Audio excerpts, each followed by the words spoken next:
Hello, everybody. I kind of lost the hope for this game a long time ago, but there's quite a few people that were still holding out for Bloodlines 2. Well, it is still coming, but it has absolutely nothing to do with Bloodlines 1, and from the way that the developers are talking about this game, I don't think that it has anything to offer for you, even if you want a new experience and you're extra open minded.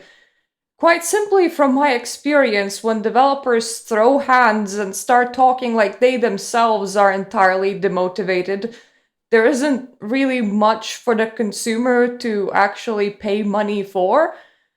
So this is an article from RockPaperShotgun. They have wrote this about, 11 days ago from now at the moment that I'm recording this.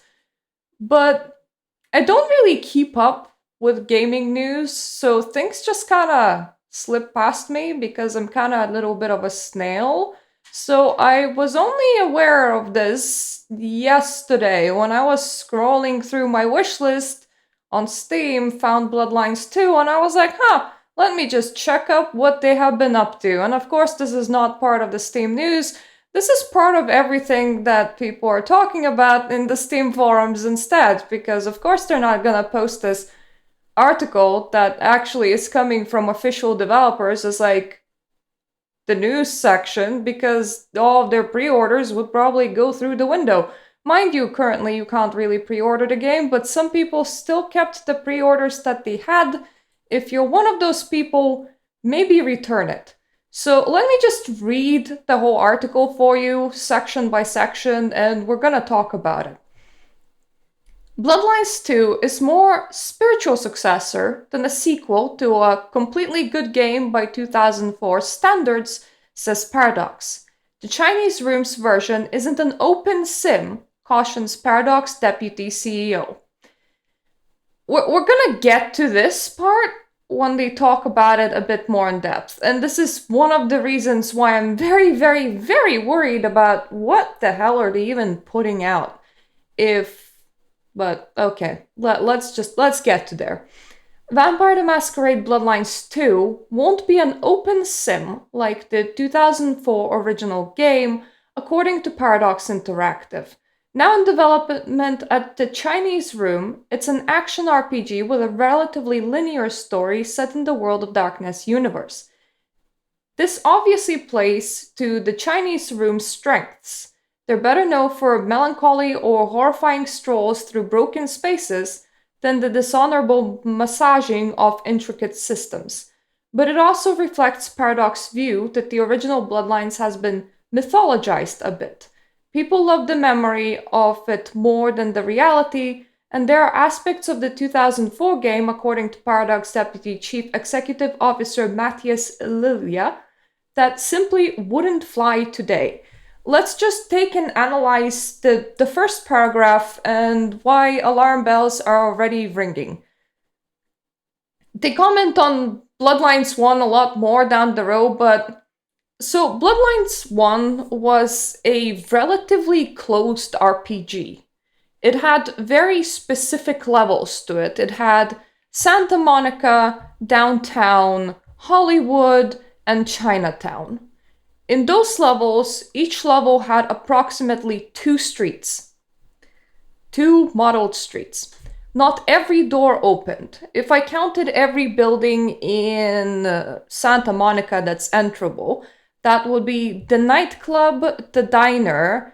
You can sort of enter that barrel that one of the people is like hiding out in. It's kind of a bit like, I don't know, a junkyard. Then there's the junkyard where you have one fight. Then let's see, our apartments, tattoo parlor, a guy who lives in a basement that does body parts. What am I missing? The hospital, definitely the hospital. Kilpatrick's bail bonds. Oh, and the pawn shop where you buy things. That's 10 buildings, 10 modeled interiors. A lot of these interiors will be small. Of course, there's more levels than that. The game, on average, takes me 10 hours to finish whenever I'm replaying it. But imagine you're having 2 streets and you have 10 enterable locations in those 2 streets per level, about on average, and then there's 4 levels. Now, I don't know about you, and I don't know what they mean by open sim, because open sim to me translates as open simulation game. Every location had some side quests.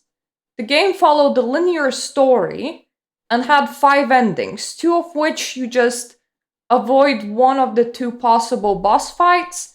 The other 3, they kinda differentiate. Well, there's 2 that differentiate barely at all. The differential is either your character walks off with everybody else or they flip everyone else off. It's if you ask me, Bloodlines is a fairly closed RPG. It's not only linear, but the scope of it is fairly small. It has very clear lines about where it starts and where it finishes. It reminds me of Deus Ex, personally, which is another game that was an RPG, but it was a very linear, closed scope RPG. It isn't an open world RPG. It isn't The Witcher 3. It isn't something like Skyrim, where you have a lot of locations and a lot of modeled locations. And it definitely isn't something like Baldur's Gate 3, where every zone has like a fairly considerable amount of side quests. You have lengthy environments. You have a lot of secrets inside of those environments. Those are big scope RPGs. This is kind of a small and confined one. And they now are standing there and telling you that was an open simulation game? Did they even like play what they're commenting on? Because no, it wasn't. It was. The scope of it isn't that big. If you're telling me that you can't deliver that scope in 2024, that is a very concerning statement to make.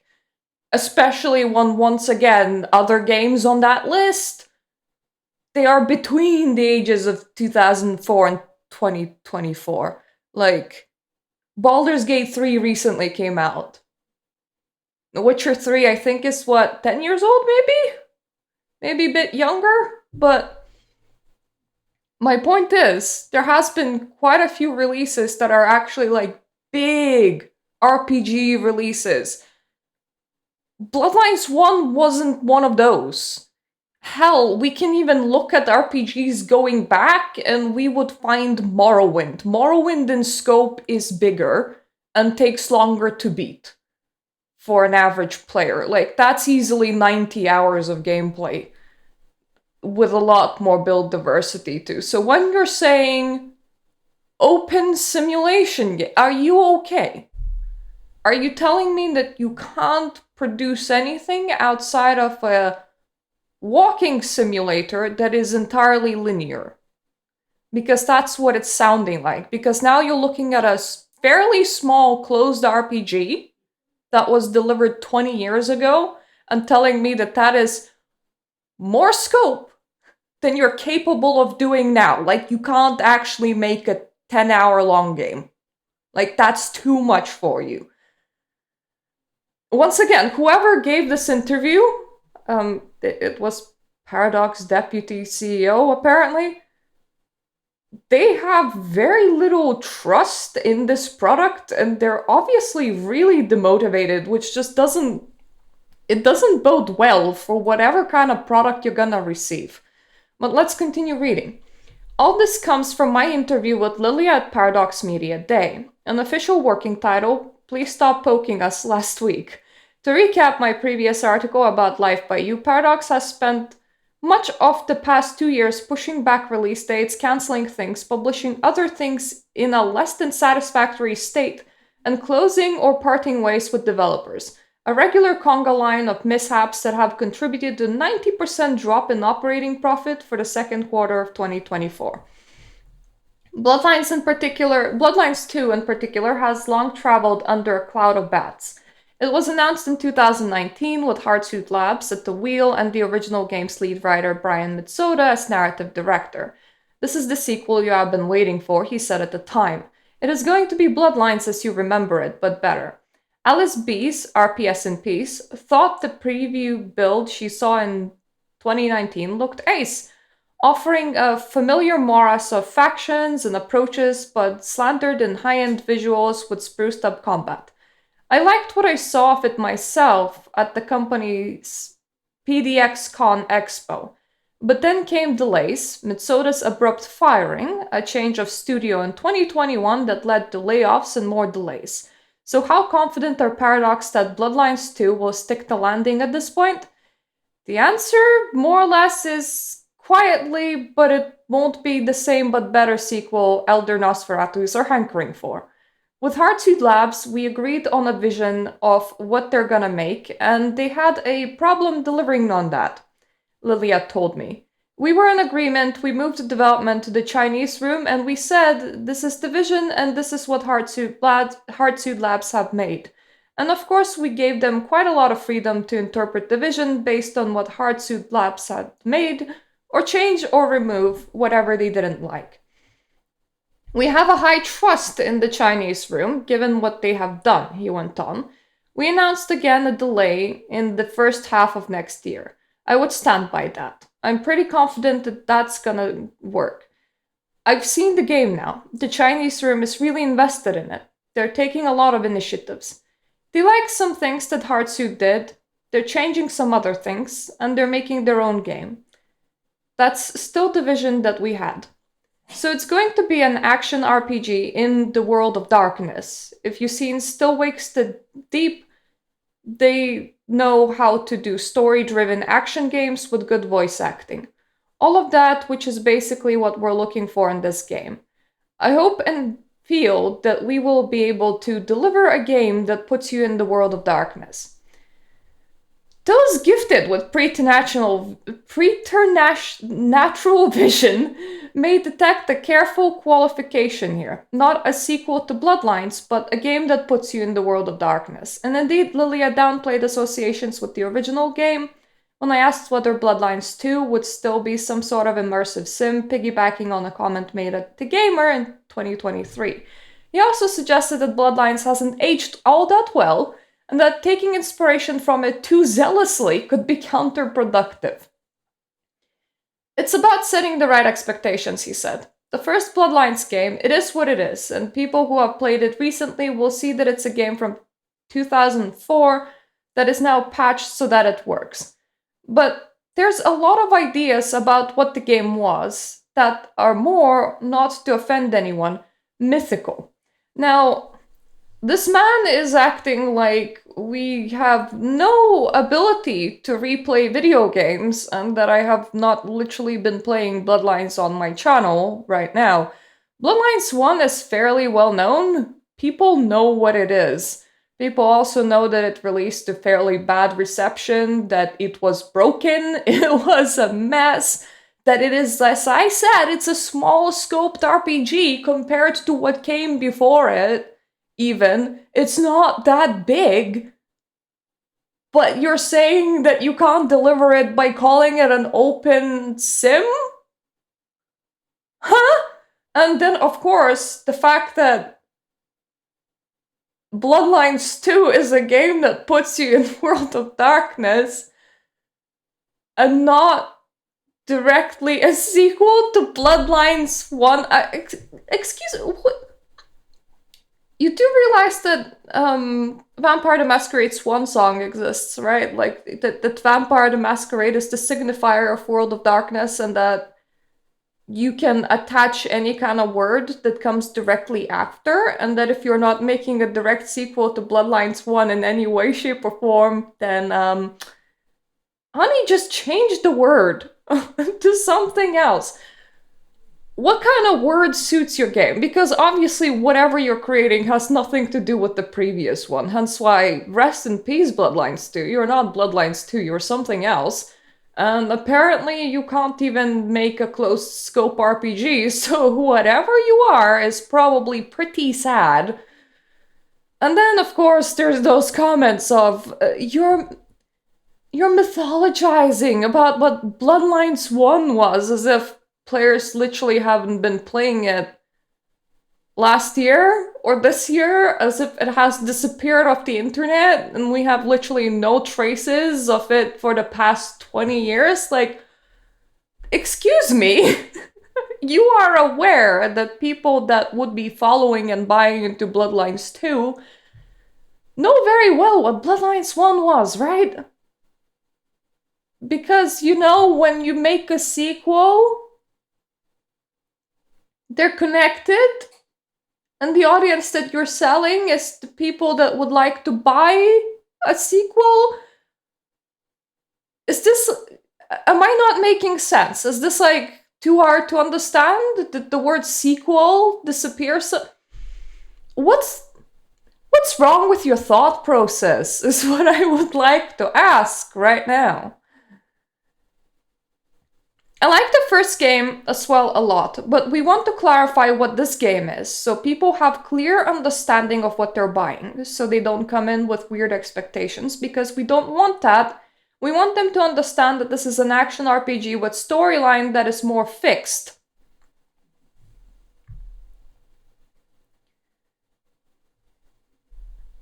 Are they sure that they understand what Bloodlines 1 was?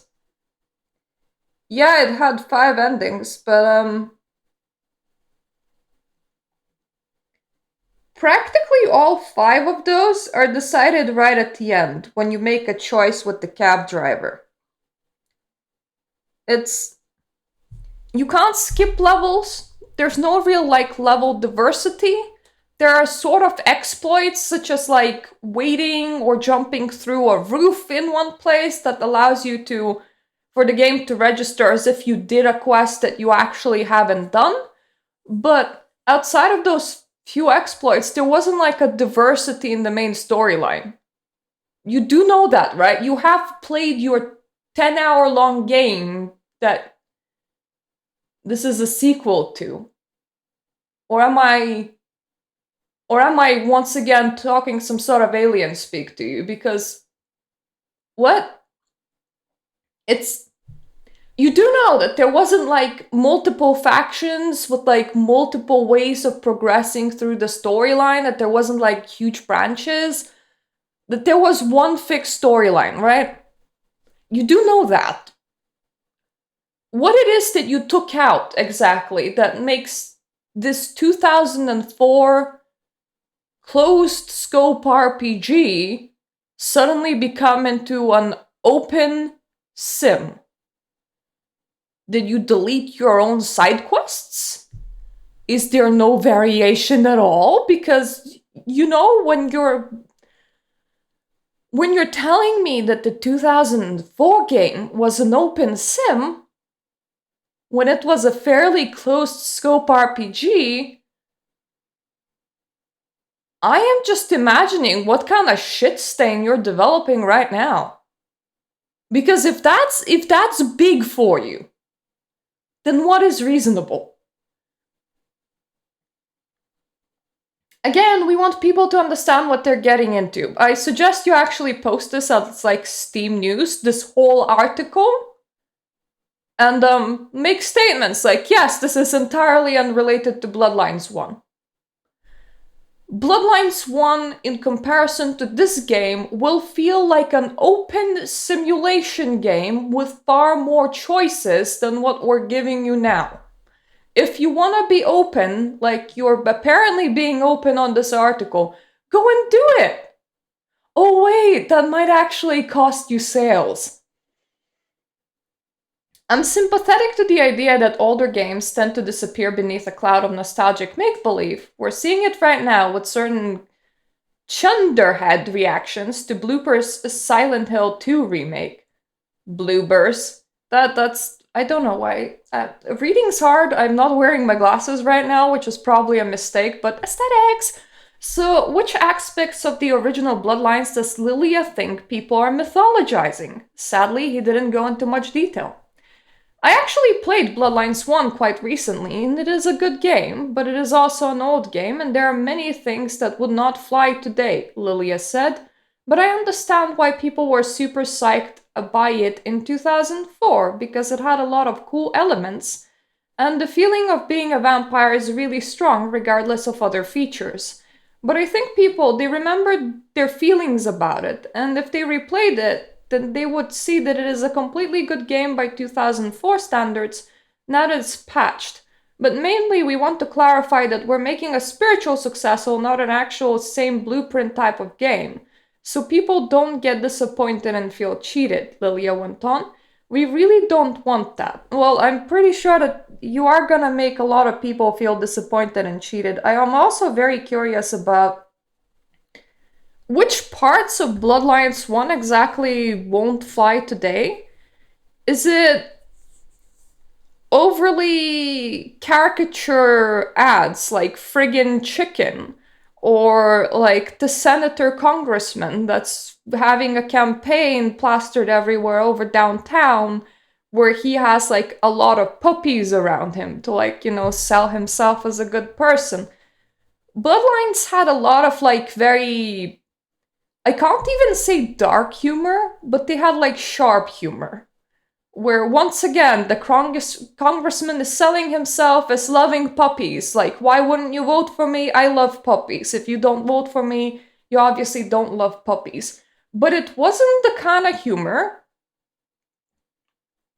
that's all that offensive.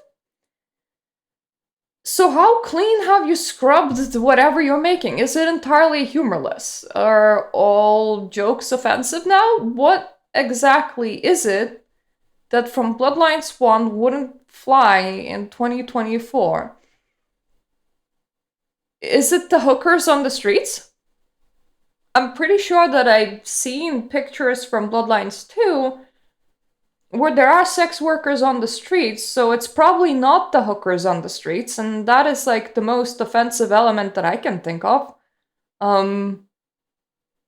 There's that girl that gets put in the snuff film in Hollywood by the Tsimitsi because like she's chased by all those creatures and like eaten alive, but that's fairly non-graphic. Like they just kind of jump in her and like blood splatters.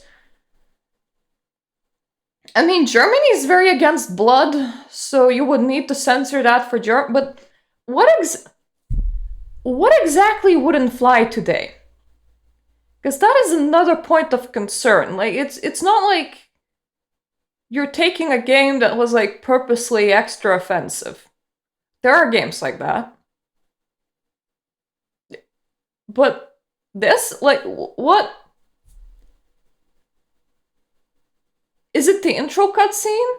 Because the implication is that you went to have, sex with this guy that then reveals that he's a vampire, or with this girl, depending on the sex of your character.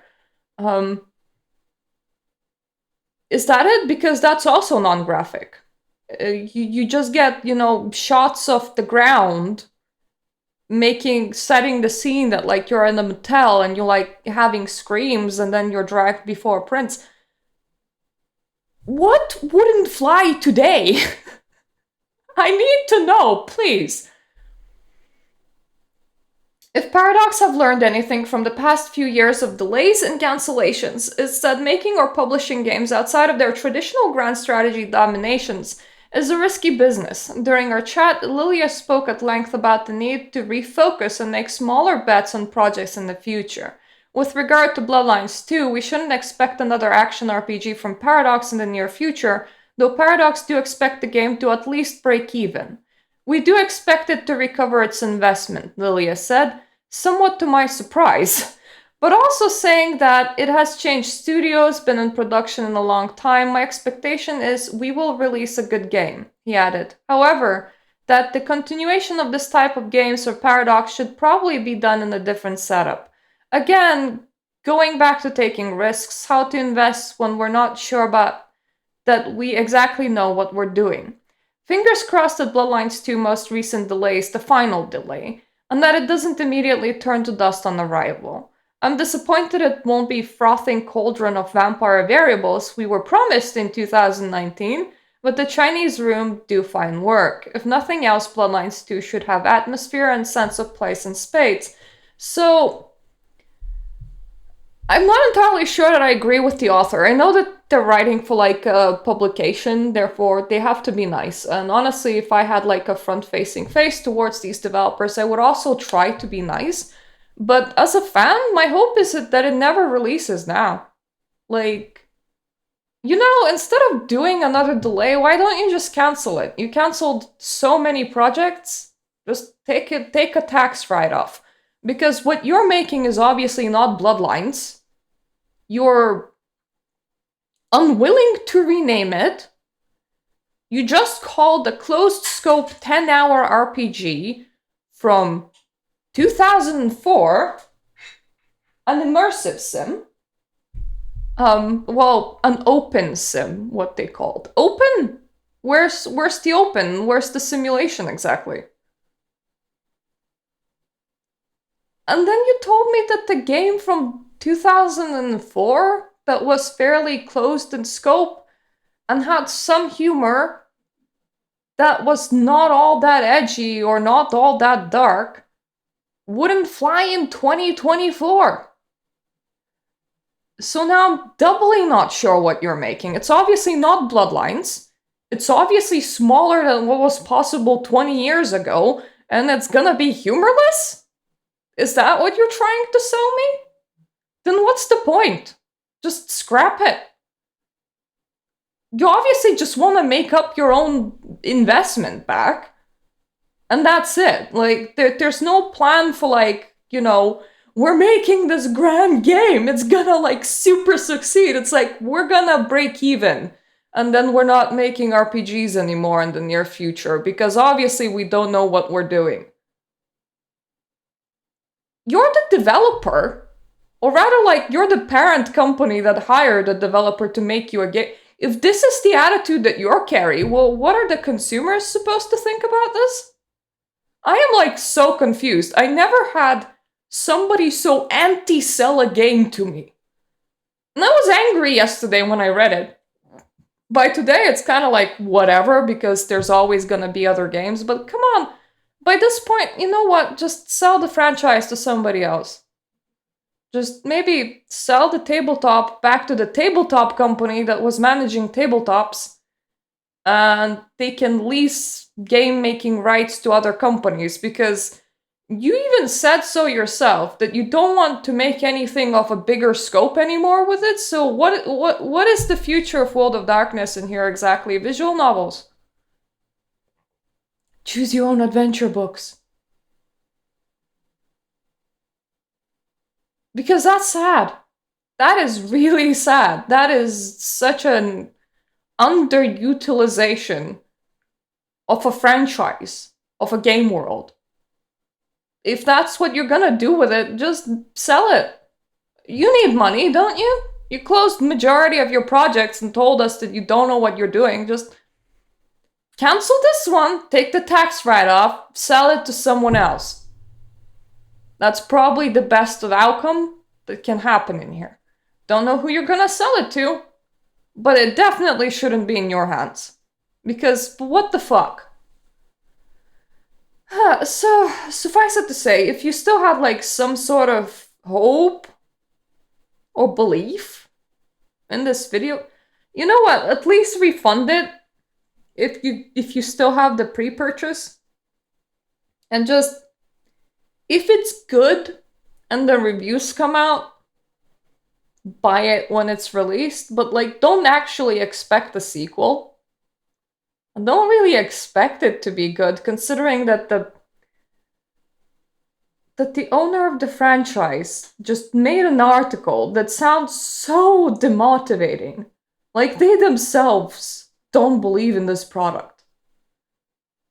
What the hell? I feel like they should, if they don't want to raise people's expectations too high or sell them on a hype, you should just put this article everywhere. Like I said, in Steam News, like, front page, in your game description. hey guys, this has nothing to do with Bloodlines 1, and we consider it to be too big of a scope to copy in 2024. I guarantee you, your sales will suddenly disappear, and you won't have to worry about overselling it to people. What the hell? Anyway, thank you for watching. I'm sorry for ranting at you like whole 10 days late to this, but I'm flabbergasted. I'm really not used to somebody anti-selling their product to me. Like going, don't buy this. We can't actually make something that's big or good. We can't outdo ourselves from the 2004. We can't actually make a 10-hour linear RPG anymore. That's too hard. Like, what? How do you manage to even get... Anyway, if I'm gonna continue, I'm just gonna be like this for the whole night. So instead, what I'm gonna do is I'm gonna stop this video, I'm gonna switch everything off, including this article. I already removed Bloodlines 2 from my wish list, and I'm gonna forget that it ever existed. I think this is where it ends, and this is where it should end. And if you ask me, perhaps call up Larian. I know that they make... From what they did with Baldur's Gate 3, you know, they do cater to the extreme kink demographic, so it seems, but I think if you at least, like, called them up and got a working relationship, we would have, like, a Vampire the Masquerade redemption-like, but make it more horny, which would probably be better than whatever you're trying to sell me. Like, you know what, just do that. Okay, I really need to switch off. I'm just gonna go and maybe play some Sims 2. I did do a stream of Bloodlines. I'm gonna be uploading that on Wednesday because I really needed to get this out of my system. This is my free day, my day off when I tend to not actually do anything. But how can you, like, read something like that and sit still? It's so mind-boggling. I've never seen a campaign of advertisements like this. I've never seen developer don't believe in their own game to begin with. Yeah, thank you all for actually subscribing to me on YouTube and on Patreon. And this is my Patreon supporters right here. Thanks for supporting me. If you like old games, gaming news, or cult stuff, subscribe maybe, because I do all three. Mainly because this channel is currently like 14 years old and I do whatever the fuck I want on it. It's kind of free, but also I'm small and insignificant. So it's just one YouTuber's opinion in the sea of a lot of internet, and that should be remembered, but am I dreaming? Am I drunk? Did I, like, transfer realities? Is this the new way of advertising products now? What did I just read? What just happened? You can't, like, look at this and be like, and defend it by going, oh yeah, this is totally normal. And this is exactly what product advertisement be. Because no, it isn't. This was an incredibly demotivating article to read. What? Anyway, enough of that. Thank you for watching. Hopefully I'm gonna see you on my other videos. Toodaloo for now.